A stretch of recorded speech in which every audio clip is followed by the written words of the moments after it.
اس کے بہت دوررس نیگیٹو اثرات ہوتے ہیں، اور انفلیشن ایک دفعہ شروع ہوتی ہے تو پھر سال سال چلتی رہتی ہے۔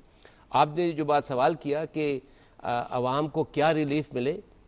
پہلی بات تو شاہد صاحب نے بڑی صحیح بات کی ہے، اگر ہم نے عوام کو ریلیف دینی ہے تو ہمیں اوپر سے شروع کرنا پڑے گا اپنے اخراجات گرانے کے لیے، اور حکومت کے تقریباً 42 کے قریب ایسے ڈپارٹمنٹس ہیں جن کا کوئی آؤٹ پٹ نہیں ہے، کوئی ان کے پاس کام نہیں ہے، وہ ایسے ڈپارٹمنٹس کو بند کریں۔ 96 جو ہے بات کی کہ کیبنٹ کے اندر 100 ہاں وہ ایک اچھا خاصا ایشو ہے کہ مطلب آپ ڈیمانسٹریشن آپ کی غلط ہو رہی ہے، آپ نیچے کس طریقے سے کریں گے۔ یہ شاہد صاحب نے بات کی، مجھے یاد آیا کہ میری رومانیہ کے کسی سے بات ہو رہی تھی ایک پروفیسر سے، تو اس نے بتایا کہ جب ہمارے حالات خراب ہوئے تو سب لوگوں کی تنخواہیں بھی کم کر دی، تمام اخراجات جو ہے نا حکومت ختم کر دیے تھے 3-4 مہینے کے لیے، اس سے وہ واپس بیلنس آ گئے تھے۔ اور شاید صاحب ٹھیک کہہ رہے ہیں کہ ہم نے اس حالات کو دیکھا نہیں کہ دنیا میں ریسیشن آ رہی تھی۔ ان کی یہ رائے لیتے ہیں۔ شاہد صاحب آپ کا کیا خیال ہے کہ کیا ایمرجنسی بنیادوں پر کیا ہم ایسا کوئی اقدام کر سکتے ہیں کہ حکومت سے لے کے نچلے درجے تک تمام لوگ ایک دفعہ اپنی بیلٹ کس لیں اور اپنا جو خسارہ ہے اس کو کم کریں، تاکہ ایک دفعہ جو ہے ہم اپنی معیشت کو راستے پہ ڈال سکیں؟ کیا بجٹ اس میں کوئی رول پلے کر سکتا ہے؟ کیا اس میں کوئی ارادہ ظاہر کیا جا سکتا ہے؟ کہنے کا مطلب یہ کہیں بہتری کی امید ہے؟ میرا خیال یہ ہے کہ بجٹ میں بہت بڑی گنجائش موجود ہے، لیکن اس سے پہلے جو چیز ہونی چاہیے وہ یہ ہے کہ جو ہماری لیڈرشپ ہے وہ اس بات کو ثابت کرنے کی کوشش کرے کہ اس کی انٹینشنز سنسیئر ہیں، اور ان کو ثابت کرنے کے لیے شاید سب سے اہم چیز جو ہوگی وہ یہ ہوگی کہ کچھ سرکاری اداروں کے بارے میں جہاں کے فراڈز کے کیسز موجود ہیں اور جہاں سب کچھ جن کا سامنے آ چکا ہے، بہت اہم، ان میں بہت ہی سیریس قسم کا کریکٹیو ایکشن اگر آپ لے لیں تو اس کے بعد عوام کو اس بات کا یقین ہو جائے گا کہ بھائی اگلی دفعہ آپ ٹیکس ادا کریں گے تو یہ ٹیکس ضائع نہیں ہوگا، کیونکہ اب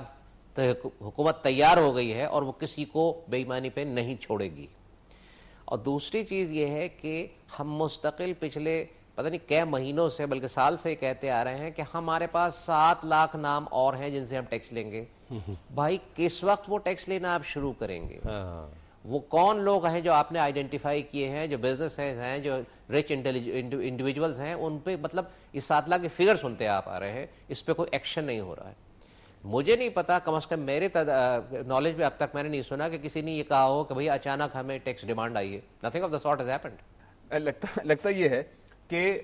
حکومت جو ہے عام طور پہ ایک وہ راستہ لیتی ہے جو بڑا آسان راستہ ہوتا ہے، اور وہ ہوتا ہے انڈائریکٹ ٹیکسز کا، اور انڈائریکٹ ٹیکسز کا راستہ اختیار کر کے یہ اپنی آمدنی تو بڑھا لیتے ہیں، لیکن انڈائریکٹ ٹیکسز تو ہمیشہ انفلیشن کو دعوت دیتے ہیں۔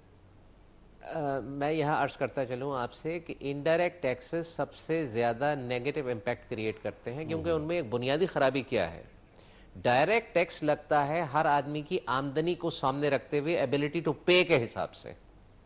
انڈائریکٹ ٹیکس تو سب پہ فلیٹ لگتا ہے نا، چاہے وہ لکھپتی ہے چاہے وہ بیچارہ گدا گاڑی والا ہے، اگر وہ چیز استعمال کر رہا ہے تو اس کو برابر کا ٹیکس ادا کرنا پڑے گا۔ تو ایبلٹی ٹو پے کا جو پرنسپل ہے وہ تو کمپلیٹلی وائلیٹ کرتا ہے انڈائریکٹ ٹیکس۔ ہاں حکومت کے لیے آسانی ہو جاتی ہے۔